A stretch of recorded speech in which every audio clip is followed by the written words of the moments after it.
আমরা মনে করি লা ইলাহা ইল্লাল্লাহ এটা শুধু মসজিদে থাকবে, লা ইলাহা ইল্লাল্লাহ এটা শুধু মাদ্রাসায় থাকবে, লা ইলাহা ইল্লাল্লাহ এটা শুধু মাজারে থাকবে, লা ইলাহা ইল্লাল্লাহ এটা শুধু খানকায় থাকবে। না, কুরআন বলেন, লা ইলাহা ইল্লাল্লাহ বলেন, ইসলাম বলেন, তাওহীদ বলেন, রিসালাত বলেন, আকীদা বলেন, এগুলো শুধু ঘরে থাকার জন্য আসে নাই, এগুলো শুধু মসজিদে থাকার জন্য আসে নাই, এগুলো শুধু মাদ্রাসায় থাকার জন্য আসে নাই, এগুলো শুধু খানকায় থাকার জন্য আসে নাই।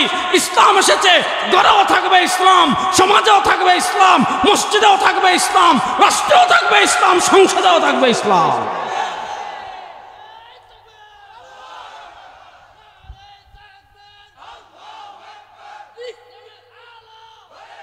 দাঁড়ান দাঁড়ান, এই সমস্যা তো হলো এই জায়গায়। আমাদের মাথায় স্লোগান বসাই দিছে, কোরআন সুন্নাহর আলো ঘরে ঘরে জ্বালো। তো ঘরে ঘরে জ্বালবেন তো সমস্যা নাই, কিন্তু আপনার প্রশ্ন হলো কোরআন সুন্নাহর আলো কি খালি ঘরে জ্বলার জন্য আসছে? কথা বলে না। কোরআন সুন্নাহর আলো কি খালি ঘরে থাকবে? দেখবেন আপনি কোরআন সুন্নাহর আলো ঘরে জ্বালান, আপনাকে কেউ বাধা দিবে না। আপনি মসজিদে জ্বালান, আপনাকে কেউ বাধা দিবে না। আপনি মাজারে জ্বালান, আপনাকে কেউ বাধা দিবে না। শুনেন, এই ওয়াজি করতেছি, কোরআন সুন্নাহর আলো যেমন ঘরেও জ্বলবে, কোরআন সুন্নাহর আলো সংসদেও জ্বলবে। সংসদে আল্লাহর কোরআনের আলো জ্বালানোর জন্য প্রস্তুত আছেন? ঈসা আলাইহিস সালাতু ওয়াস সালাম দুনিয়া থেকে যাওয়ার পর আমাদের নবী করিম সাল্লাল্লাহু আলাইহি ওয়াসাল্লামের মধ্যবর্তী 570 বছর আল্লাহ তাআলা দুনিয়াতে কোনো নবী পাঠান নাই, আল্লাহ তাআলা দুনিয়াতে কোনো রাসূল পাঠান নাই। তো 570 বছর বয়সে পৃথিবীর অবস্থা কোন পর্যায়ে গিয়েছিল? পৃথিবীর অবস্থা, তৎকালীন পৃথিবীতে পরাশক্তি ছিল বাইজেন্টাইন, পৃথিবীতে পরাশক্তি ছিল আপনার রোমানরা, পৃথিবীতে রোমার পরাশক্তি ছিল কিসরা, পৃথিবীতে পরাশক্তি ছিল কায়সার। অর্থাৎ পুরো পৃথিবীতে পরাশক্তি বলেন, আপনার দুর্বল শক্তি বলেন, গোত্রকেন্দ্রিক শাসন বলেন, জাজিরাতুল আরবের কথা বলেন, সারা দুনিয়ায় তখন যে অবস্থা ছিল, সমাজ ব্যবস্থা বলেন, রাষ্ট্র ব্যবস্থা বলেন, পুরা পৃথিবীর চিত্র এক কথায় বললে কি বলা হয়? সে যুগকে বলা হয় আইয়ামে জাহিলিয়াত তথা মূর্খতার যুগ। এক কথায় মূর্খতার যুগ। এই মূর্খতা রাষ্ট্র ব্যবস্থায় ছিল, এই মূর্খতা অর্থনীতিতে ছিল, এই মূর্খতা সমাজ ব্যবস্থায় ছিল, এই মূর্খতা পরিবারে ছিল, এই মূর্খতা আকীদায় ছিল, এই মূর্খতা ধর্মে ছিল, এই মূর্খতা আমলে ছিল। অর্থাৎ মানুষের ঘর থেকে নিয়ে ধর্ম পর্যন্ত, মানুষের ঘর থেকে নিয়ে রাষ্ট্র কাঠামো পর্যন্ত সব জায়গায় মূর্খতা ছিল। নবী করিম সাল্লাল্লাহু আলাইহি ওয়াসাল্লাম যে জায়গাটা আসছেন, এই জায়গা হলো পাথুরে ভূমি, মরুভূমি। দেখেন, একটা প্রশ্ন খুবই কমন। কি কমন? যে আমাদের নবী সর্বশ্রেষ্ঠ, এটা আহলুস সুন্নাহ ওয়াল জামাতের স্বীকৃত আকীদা। এটার পক্ষে এত দলিল আছে, এটার পক্ষে এত আয়াত আছে, এটার পক্ষে এত হাদিস আছে, সে আলোচনায় আমি এখন যাব না। আমাদের নবী সর্বশ্রেষ্ঠ। বলেন আমার সাথে, আমাদের নবী। সবাই বলছেন না, আমাদের নবী সর্বশ্রেষ্ঠ। বলেন না, আমাদের নবী সর্বশ্রেষ্ঠ। তো সর্বশ্রেষ্ঠ নবীকে আল্লাহ তাআলা পৃথিবীর মধ্যভাগে মক্কায় কেন পাঠালেন? যেখানে পানি পর্যাপ্ত নাই, যেখানে ধুধু মরুভূমি, গাছপালা নাই, যেখানে পাথর, যেখানে গরম, এমন বিজন মরুভূমিতে আল্লাহ তাআলা কেন জাতির পিতা ইব্রাহিমকে পাঠালেন? এমন বিজন মরুভূমিতে আল্লাহ কেন ইসমাইলকে পাঠালেন? এমন বিজন মরুভূমিতে আল্লাহ তাআলা সৈয়দ ওয়ালাদি আদমকে কেন পাঠালেন? এমন বিজন মরুভূমিতে আল্লাহ কেন ইমামুল আম্বিয়াকে পাঠালেন? এমন বিজন মরুভূমিতে আল্লাহ কেন সাহেবে কাউসারকে পাঠালেন? ইমাম বুখারী রাহিমাহুল্লাহ সহিহ বুখারীতে একটা হাদিস এনেছেন। নবী করিম সাল্লাল্লাহু আলাইহি ওয়াসাল্লাম বলেন, ইন্নাল হালালা বায়িনুন ওয়া ইন্নাল হারামা বায়িনুন ওয়া বাইনাহুমা মুতাশাবিহাত ফামান ইত্তাকা শুবহাত ইস্তাবরা লিদীনিহি ওয়া ইরদিহি ওয়া মান ওয়াকা'a ফিশ শুবহাতি ওয়াকা'a ফিল হারামি কাররা'i ইয়ারআ হাওলা আল হিমা ইউশিকু আন ইয়াকা'a ফীহি আলা ইন্না লিকুল্লি মালিকিন হিমান ওয়া ইন্না হিমাল্লাহি মাহারিমু আলা ইন্না ফিল জাসাদি লামুদগা ইযা সালাহাত সালাহাল জাসাদু কুল্লুহু ওয়া ইযা ফাসাদাত ফাসাদাল জাসাদু কুল্লুহু আলা ওয়া হিয়াল কলব।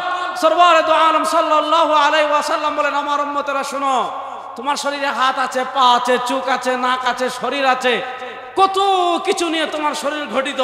কিন্তু শোনো, এই তোমার পুরো শরীরের ভিতর একটা গোশতের টুকরা আছে, ইদা সালাহাত সালাহাল জাসাদু কুল্লু, যদি ওই শরীরের গোশতের টুকরা ঠিক হয়ে যায়, সালাহাল জাসাদু কুল্লুহু, তোমার পুরো শরীর ঠিক ওয়া ইযা ফাসাদাত ফাসাদাল জাসাদু কুল্লুহু, ওই গোশতের টুকরা যদি নষ্ট হয়ে যায় তোমার পুরো শরীর নষ্ট।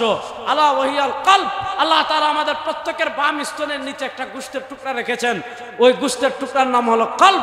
ওটা যদি ঠিক থাকে পুরো শরীর ঠিক, ওটা যদি নষ্ট হয়ে যায় পুরো শরীর নষ্ট।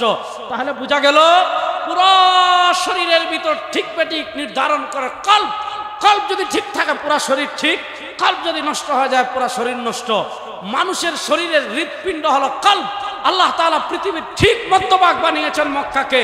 মক্কা হলো পৃথিবীর হৃৎপিণ্ড, জাজিরাতুল আরব হলো পৃথিবীর হৃৎপিণ্ড। আমার নবী দুনিয়াতে আসার আগে সারা দুনিয়া শিরকে ডুবেছিল, কুফরে ডুবেছিল, তাগুতের শাসনে ডুবেছিল, গায়রুল্লাহর শাসনে ডুবেছিল, লাত মানাত হুবাল উজ্জার পূজা সারা দুনিয়া ডুবেছিল। সারা দুনিয়ায় যদি হেদায়েতের বাতি জ্বালাতে হয়, সারা দুনিয়ায় যদি আলোর বাতি আলো জ্বালাতে হয়, সারা দুনিয়া থেকে যদি শিরিক দূর করতে হয়, কুফর দূর করতে হয়, গায়রুল্লাহর শাসন দূর করতে হয়, তাগুতি সিস্টেম দূর করতে হয়, পৃথিবীতে এমন এক জায়গায় আলো জ্বালাতে হবে যেই জায়গায় আলো জ্বালালে সারা দুনিয়া আলোকিত হয়ে যাবে। এজন্য আল্লাহ তাআলা আমার নবীকে জাজিরাতুল আরবে পাঠিয়েছেন, আল্লাহ তাআলা আমার নবীকে মক্কায় পাঠিয়েছেন। পৃথিবীর হৃৎপিণ্ডে কেন পাঠিয়েছেন? কারণ জাজিরাতুল আরব যদি আলোকিত হয়ে যায় সারা দুনিয়া আলোকিত হয়ে যাবে। সারা জাজিরাতুল আরব যদি আলোকিত হয়ে যায় সারা দুনিয়া আলোকিত হয়ে যাবে। দেখেন আল্লাহ তাআলা আমাদের নবী করিম সাল্লাল্লাহু আলাইহি ওয়াসাল্লামকে দুনিয়াতে পাঠিয়েছেন, পাঠালেন, নবুয়ত দান করলেন। এরপর আল্লাহ তাআলা আয়াত নাজিল করলেন, ওয়া আনজির আশীরাতাকাল আকরাবিন, ওয়া আনজির আশীরাতাকাল আকরাবিন। আল্লাহ নবী সাল্লাল্লাহু আলাইহি ওয়াসাল্লাম সাফা পাহাড়ে উঠলেন, কাফিরদেরকে ডাকলেন। আল্লাহ নবী সাল্লাল্লাহু আলাইহি ওয়াসাল্লাম কি বলেছেন? আমাকে নেতা না। যুবকরা ভালো করে বুঝেন, আল্লাহ নবী সাল্লাল্লাহু আলাইহি ওয়াসাল্লাম নেতৃত্ব চান নাই, আল্লাহ নবী সাল্লাল্লাহু আলাইহি ওয়াসাল্লাম টাকা চান নাই, আল্লাহ নবী সাল্লাল্লাহু আলাইহি ওয়াসাল্লাম পয়সা চান নাই, আল্লাহ নবী সাল্লাল্লাহু আলাইহি ওয়াসাল্লাম প্রধানমন্ত্রিত্ব চায় নাই, আল্লাহ নবী সাল্লাল্লাহু আলাইহি ওয়াসাল্লাম সুন্দরী নারী চায় নাই। আল্লাহ নবী সাল্লাল্লাহু আলাইহি ওয়াসাল্লাম একটা স্লোগান শিখিয়েছেন। আজকে আপনি জয় বাংলা স্লোগান দেন, আজকে আপনি অমুকের বাপের স্লোগান দেন, আজকে আপনি অমুকের নেতার স্লোগান দেন, আজকে আপনি অমুকের নেত্রীর স্লোগান দেন। শুনেন, সারা দুনিয়া যখন শিরকে ডুবেছিল, সারা দুনিয়া যখন কুফরে ডুবেছিল, সারা দুনিয়া যখন লাত মানাত উজ্জা হুবাল মূর্তির পূজায় ডুবে গিয়েছিল, মক্কার আলোকিত গলিতে দাঁড়িয়ে আমার নবী কিয়ামত পর্যন্ত আগত মানুষকে এক স্লোগান শিখিয়ে গিয়েছেন, ইয়া আইয়ুহান নাস কুলু লা ইলাহা, বলেন না, ইয়া আইয়ুহান নাস কুলু লা ইলাহা ইল্লাল্লাহ। আস্তে বলেন, আর আস্তে বলেন, যত আস্তে বলবেন তত সব, ঠিক না? আর যদি বলেন লা ইল্লাল্লাহ জিকির করা যাবে না, লা ইলাহা ইল্লাল্লাহ জুড়ে বলা যাবে না, দলিল লাগলে আমার কাছে আইছেন, দলিল দিয়ে কবর দিয়ে দিব ইনশাআল্লাহ। বলেন, আমার নবী স্লোগান শিখিয়েছেন কি, ইয়া আইয়ুহান নাস কুলু লা ইলাহা, হাত তুলে বলেন লা ইলাহা। দেখেন আল্লাহ নবী সাল্লাল্লাহু আলাইহি ওয়াসাল্লাম বলেছেন তোমরা বলো লা ইলাহা ইল্লাল্লাহ। তিনি নেতৃত্ব চাইলেন না, টাকাও চাইলেন না, পয়সাও চাইলেন না, সুন্দরী নারীও চাইলেন না, মন্ত্রিত্ব চাইলেন না, কিচ্ছু না। তিনি বলেছেন, ইয়া আইয়ুহান নাস, হে কুরাইশ, হে বনু আব্দ মানাফ, হে বনু কুরাইশ, হে শুনো পুরা কাফের গোষ্ঠী, শুনো, তোমরা লাতের স্লোগান দিও না, মানাতের স্লোগান দিও না, হুবালের স্লোগান দিও না, উজ্জার স্লোগান দিও না, চন্দ্রের স্লোগান দিও না, সূর্যের স্লোগান দিও না, আবু জাহলের স্লোগান দিও না, তোমরা একটা স্লোগান দাও, লা ইলাহা। মক্কার কাফেররা মানছে না জুলুম করছে? মানছে না? মানছে তো 10 বছর পরে। প্রথম যখন নবী করিম সাল্লাল্লাহু আলাইহি ওয়াসাল্লাম লা ইলাহা ইল্লাল্লাহর দাওয়াত দেওয়া শুরু করলেন, প্রশ্ন হলো পুরো আরব তার বিরুদ্ধে কেন দাঁড়ালো? কেন তাকে শেষ করে দিতে চাইলো? কেন সাহাবা ইকরামের উপর জুলুম করলো? কেন সাহাবা ইকরামের উপর অত্যাচার করলো? কারণ আবু জাহেল জানে, উতবা জানে, সাইবা জানে, রবিআ জানে, মুগীরা জানে, যেখানে লা ইলাহা ইল্লাল্লাহ প্রতিষ্ঠিত হয়ে যাবে, যেখানে লা ইলাহা ইল্লাল্লাহ বিজয়ী হয়ে যাবে, যেখানে লা ইলাহা ইল্লাল্লাহ অন্যর তুলনায় এগিয়ে যাবে, সেখানে তাগুতের শাসন চলবে না, সেখানে গায়রুল্লাহর শাসন চলবে না, সেখানে মানুষের কোনো তন্ত্রমন্ত্র চলবে না, যেখানে লা ইলাহা ইল্লাল্লাহ বিজয়ী হয়ে যাবে, সেখানে ক্ষমতা চলবে একমাত্র কার? এজন্য আপনি এখানে বসে সারাদিন লা ইলাহা ইল্লাল্লাহ, লা ইলাহা ইল্লাল্লাহ, আপনার হাদিয়া দিবে, ডিম দিবে, মুরগ দিবে, চাল দিবে, গরু দিবে, খাসি দিবে, টাকা দিবে। আপনার কাছে বোতল নিয়ে আসবে, পানি পড়া, খুব খুশি। আপনি মসজিদে গিয়ে লা ইলাহা ইল্লাল্লাহ, লা ইলাহা ইল্লাল্লাহ, লা ইলাহা ইল্লাল্লাহ বলবো, মাশাআল্লাহ আমাদের গ্রামে অনেক বড় আল্লাহর ওলি। মসজিদে জিকির করেন, আমি এটাকে না করছি না, এটাও ইবাদত। আপনি কোন কবরস্থানে গিয়ে লা ইলাহা ইল্লাল্লাহ কারো কবরের পাশে বসে জিকির করছেন, ছেলে যখন দেখবে মাশাআল্লাহ আমার বাবার কবরের পাশে অমুকে লা ইলাহা ইল্লাল্লাহ জিকির করছে, আপনাকে বিরিয়ানি দিবে, আপনাকে জিলাপি দিবে, আপনাকে মিষ্টি দিবে, আপনাকে 500 টাকাও দিবে, আপনাকে প্রয়োজনে খিচুড়ি খাওয়াবে, আর কিচ্ছু নাই, আলু ভর্তা করা হলেও আপনাকে ভাত খাওয়াবে। তাহলে দেখেন, আপনি লা ইলাহা ইল্লাল্লাহ ঘরে বলেন, দেখবেন তাদের কোনো প্রবলেম নেই। আপনি খানকায় বলেন লা ইলাহা ইল্লাল্লাহ, দেখবেন তাদের প্রবলেম নাই। আপনি মসজিদে বলেন লা ইলাহা ইল্লাল্লাহ, দেখবেন তাদের প্রবলেম নাই। কিন্তু আপনি যদি রাজপথে দাঁড়িয়ে বলেন আমরা গণতন্ত্রের স্লোগান দেব না, আমরা ধর্মনিরপেক্ষতার স্লোগান দেব না, আমরা কোন বাঙালি জাতীয়তাবাদের স্লোগান দেব না, আপনি রাজপথে দাঁড়িয়ে বলেন, রাজনীতিতে বলেন, সংসদে বলেন, যার কোন তন্ত্রমন্ত্রের স্লোগান দেব না, আমাদের স্লোগান হবে একটা লা ইলাহা। তখন বলবে কি জঙ্গি, তখন বলবে কি রাজাকার, তখন বলবে কি যে উনি মডার্ন না, স্মার্ট না। তাহলে প্রশ্ন হলো লা ইলাহা ইল্লাল্লাহ, আল্লাহর নবী সাল্লাল্লাহু আলাইহি ওয়াসাল্লাম লা ইলাহা ইল্লাল্লাহ বলেছেন, এবং লা ইলাহা ইল্লাল্লাহর পরে তিনি সূত্র দিচ্ছেন তুফলিহুন, যদি তোমরা লা ইলাহা ইল্লাল্লাহ বলো দুনিয়াতেও সফল হবে, যদি তোমরা লা ইলাহা ইল্লাল্লাহ বলো আখিরাতেও সফল হবে। বুঝা গেল লা ইলাহা ইল্লাল্লাহর বাইরে কোন তন্ত্রমন্ত্র দিয়ে মুসলমান দুনিয়া আখিরাতে সফল কাম হতে পারবে না। সমস্যা কি জানেন? আজকে আমরা লা ইলাহা ইল্লাল্লাহ, লা ইলাহা ইল্লাল্লাহ বলেন, জিকিরের কথা বলেন, কোরআনের কথা বলেন, ইসলামের কথা বলেন, আদর্শের কথা বলেন, এগুলাকে আমরা আজকে একেবারে সীমিত করে ফেলেছি। এগুলোর আবেদনকে আমরা একেবারেই সীমিত করে ফেলেছি। সীমিত করতে করতে করতে করতে করতে করতে আমাদের পজিশন কোথায় আসছে? আমরা মনে করি লা ইলাহা ইল্লাল্লাহ এটা শুধু মসজিদে থাকবে, লা ইলাহা ইল্লাল্লাহ এটা শুধু মাদ্রাসায় থাকবে, লা ইলাহা ইল্লাল্লাহ এটা শুধু মাজারে থাকবে, লা ইলাহা ইল্লাল্লাহ এটা শুধু খানকায় থাকবে। না, কোরআন বলেন, লা ইলাহা ইল্লাল্লাহ বলেন, ইসলাম বলেন, তাওহীদ বলেন, রিসালাত বলেন, আকীদা বলেন, এগুলা শুধু ঘরে থাকার জন্য আসে নাই, এগুলা শুধু মসজিদে থাকার জন্য আসে নাই, এগুলো শুধু মাদ্রাসায় থাকার জন্য আসে নাই, এগুলো শুধু খানকায় থাকার জন্য আসে নাই। ইসলাম এসেছে, ঘরেও থাকবে ইসলাম, সমাজেও থাকবে ইসলাম, মসজিদেও থাকবে ইসলাম, রাষ্ট্রেও থাকবে ইসলাম, সংসদেও থাকবে ইসলাম।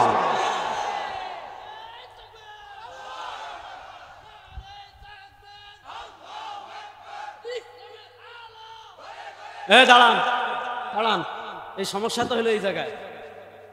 আমাদের মাথায় স্লোগান বসাই দিছে কোরআন সুন্নাহর আলো ঘরে ঘরে জ্বাল, তো ঘরে ঘরে জ্বালবেন তো সমস্যা নাই, কিন্তু আপনার প্রশ্ন হলো কোরআন সুন্নাহর আলো কি খালি ঘরে জ্বলার জন্য আসছে? কথা বলে না। কোরআন সুন্নাহর আলো কি খালি ঘরে থাকবে? দেখবেন আপনি কোরআন সুন্নাহর আলো ঘরে জ্বালান, আপনাকে কেউ বাধা দিবে না। আপনি মসজিদে জ্বালান, আপনাকে কেউ বাধা দিবে না। আপনি মাজারে জ্বালান, আপনাকে কেউ বাধা দিবে না। শুনেন, এই ওয়াজি করতেছি, কোরআন সুন্নাহর আলো যেমন ঘরেও জ্বলবে, কোরআন সুন্নাহর আলো সংসদেও জ্বলবে। সংসদে আল্লাহর কোরআনের আলো জ্বালানোর জন্য প্রস্তুত আছেন? এটা প্রস্তুতি নেন। কেন নেবেন এটা পরে বলছি, ভালো করে বুঝেন। নবী করিম সাল্লাল্লাহু আলাইহি ওয়াসাল্লাম লা ইলাহা ইল্লাল্লাহর দাওয়াত দেওয়া শুরু করেছেন। মনোযোগ, পুরো মক্কার কাফেররা ইসলামের বিরুদ্ধে দাঁড়িয়ে গিয়েছে। আল্লাহ নবী সাল্লাল্লাহু আলাইহি ওয়াসাল্লাম দেখলেন কি ভয়াবহ অবস্থা। সাহাবা ইকরামকে একবার হাবশায় হিজরত করার নির্দেশ দিলেন, ইথিওপিয়ায়। আবার দুইবার হিজরত হলো। আল্লাহ নবী সাল্লাল্লাহু আলাইহি ওয়াসাল্লামের তখন দুটো ছায়া ছিল। একটা ছায়া ছিল ঘরের ছায়া, আরেকটা ছায়া ছিল বাহিরের ছায়া। আল্লাহ নবী সাল্লাল্লাহু আলাইহি ওয়াসাল্লামের ঘরের ছায়া ছিলেন আম্মাদান খাদিজাতুল কুবরা রাদিয়াল্লাহু তাআলা আনহা, আর আল্লাহ নবী সাল্লাল্লাহু আলাইহি ওয়াসাল্লামের বাহিরের ছায়া ছিলেন তার চাচা আবু তালেব। মনোযোগ, দুইজনেই ইন্তেকাল করলেন। আবু তালেব নেতা মানুষ, আমাদের দেশে দেখবেন গত 16 বছর তার দুলাভাই আওয়ামী লীগের অমুক নেতার চামচা। মনে করেন যে তার দুলাভাই আওয়ামী লীগের অমুক নেতার চামচা। এখন দুলাভাই যেহেতু একজন নেতার চামচামি করে, এখন ওই চামচামির পাওয়ার দিয়ে শালা এলাকায় চাঁদাবাজি করতো না, বলে না কেন, দুর্নীতি করতো না, পাওয়ার দেখাইতো না, দেখাতো। আবু তালেব তো উনি কুরাইশের লিডার, নাম্বার 1 লিডার। আব্দুল মুত্তালিবের ছেলে আলী ইবনে আবি তালিব, হযরত আলী রাদিয়াল্লাহু তাআলার বাবা। আবু তালেব কুরাইশের অন্যতম লিডার। এখন লিডারের ভাতিজা, ওরে বাবারে বাবা, লিডারে তো বিগড়ানো যাবে না। আল্লাহ নবী সাল্লাল্লাহু আলাইহি ওয়াসাল্লামের উপর কাফেররা জুলুম করতে একটু রয়ে করতে, যে লিডারের ভাতিজা। আবার সারাদিন আমার নবী, দিন নাই রাত নাই সকাল নাই সন্ধ্যা নাই, আমার নবী করিম সাল্লাল্লাহু আলাইহি ওয়াসাল্লাম দাওয়াতের মেহনত নিয়ে সারা আরব ছুটে যেতেন। নবী করিম সাল্লাল্লাহু আলাইহি ওয়াসাল্লাম মক্কা, এটা দাওয়াতের মৌসুম ছিল। ইমাম ইবনে হিশাম রাহমাতুল্লাহ আলাইহি সিরাত ইবনে হিশামে একটা রিওয়ায়াত এনেছেন, নবী করিম সাল্লাল্লাহু আলাইহি ওয়াসাল্লাম স্পেশাল ভাবে হজের মৌসুমকে দাওয়াতের মৌসুম হিসাবে গ্রহণ করতেন। মক্কায় সারা দুনিয়া থেকে কাফেলা আসতো হজ করতে। ওই মক্কায় কাফেরেরাও আইয়ামে জাহিলিয়াতের যুগে তাদের সিস্টেমে হজ করত। ইমাম ইবনে হিশাম রাহমাতুল্লাহ আলাইহি সহিহ ইবনে হিশামে বর্ণনা এনেছেন, নবী করিম সাল্লাল্লাহু আলাইহি ওয়াসাল্লাম হজের সময় আর নাওয়া খাওয়া ঘুম সব বাদ দিয়ে শুধু মানুষের ধারে ধারে ছুটতেন। যেই জায়গা থেকে যেই কাফেলা আসতো, আল্লাহ নবী সাল্লাল্লাহু আলাইহি ওয়াসাল্লাম তাদেরকে ইসলামের দাওয়াত দিতেন। আল্লাহ নবী সাল্লাল্লাহু আলাইহি ওয়াসাল্লাম তাদেরকে দ্বীনের দাওয়াত দিতেন। নবী করিম সাল্লাল্লাহু আলাইহি ওয়াসাল্লাম খবর পেয়েছেন মক্কা থেকে একটা বড় কাফেলা আসতেছে। মনোযোগ, আল্লাহ নবী সাল্লাল্লাহু আলাইহি ওয়াসাল্লাম দাঁড়িয়েছেন, সুবহানাল্লাহ বলেন। নবী করিম সাল্লাল্লাহু আলাইহি ওয়াসাল্লামের চেহারা মুবারক দেখার সাথে সাথে, সরওয়ারে দো আলম সাল্লাল্লাহু আলাইহি ওয়াসাল্লামের চেহারা মুবারক দেখার সাথে সাথে ইমাম ইবনে হিশাম রাহমাতুল্লাহ আলাইহি বলেছেন, মক্কার কাফেররা যখন সরওয়ারে দো আলম সাল্লাল্লাহু আলাইহি ওয়াসাল্লামের এই হযরত আবু সাঈদ খুদরি রাদিয়াল্লাহু তাআলা আনহু বলেন, খারাজতু লাইলাতাম মুকমিলাতাম বিরাসূলিল্লাহি সাল্লাল্লাহু আলাইহি ওয়াসাল্লাম, একবার পূর্ণিমার চাঁদের রাতে আমি নবী করিম সাল্লাল্লাহু আলাইহি ওয়াসাল্লামের সাথে হাঁটি।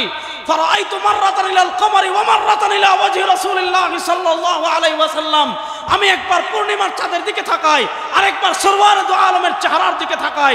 সাহাবী বলেন, রব্বিকে আবার কসম করে বলি, আমার নবীর চেহারা মুবারক আকাশের পূর্ণিমার চাঁদের থেকেও বেশি সুন্দর। মদিনার কাফেরাকে আমার নবী থামিয়ে দিয়েছেন। ইমাম ইবনে হিশাম বর্ণনা করেছেন, মদিনার কাফেলা যখন সরওয়ারে দো আলম সাল্লাল্লাহু আলাইহি ওয়াসাল্লামের চেহারা মুবারক দেখেছে, সরওয়ারে দো আলমের চেহারা মুবারক থেকে হেদায়েতের নূর গিয়ে মদিনাবাসীর অন্তরে প্রবেশ করা শুরু করেছে। নবী করিম সাল্লাল্লাহু আলাইহি ওয়াসাল্লাম বিশাল কাফেলাকে থামিয়ে দাওয়াত দেওয়া শুরু করেছেন। লম্বা রিওয়ায়াত, পুরা রিওয়ায়াত পড়ব না। নবী করিম সাল্লাল্লাহু আলাইহি ওয়াসাল্লাম তাওহীদের দাওয়াত দিলেন। নবী করিম সাল্লাল্লাহু আলাইহি ওয়াসাল্লাম রিসালাতের দাওয়াত দিলেন। নবী করিম সাল্লাল্লাহু আলাইহি ওয়াসাল্লাম দাওয়াত দেওয়া যখন তাদেরকে শেষ করেছেন, নবী করিম সাল্লাল্লাহু আলাইহি ওয়াসাল্লাম ইসলামের দাওয়াত দেওয়া যখন শেষ করেছেন, মদিনার কাফেলা থেকে এক বৃদ্ধ, তার দাড়ি হলো লাল বর্ণা এসেছে।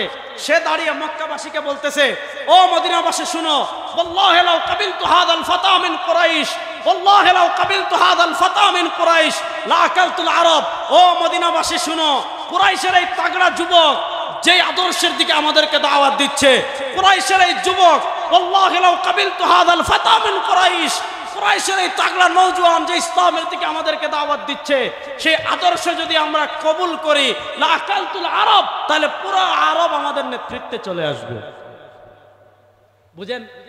অর্থাৎ এই যুবক আমাদেরকে এমন আদর্শের দাওয়াত দিচ্ছে যে আদর্শ কবুল করলে পুরা আরব আমাদের নেতৃত্বে চলে আসবে। নবী করিম সাল্লাল্লাহু আলাইহি ওয়াসাল্লামের দাওয়াতের ভাষাটা কেমন ছিল? নবী করিম সাল্লাল্লাহু আলাইহি ওয়াসাল্লাম মদিনাবাসীর কাছে ইসলামটা কেমন করে উপস্থাপন করেছিলেন, যে উপস্থাপনের থেকেই মদিনার নেতা বুঝে ফেলেছে যদি এই আদর্শ গ্রহণ করি তাহলে এই আদর্শকে পৃথিবীতে পরাজিত করবে এমন কেউ না।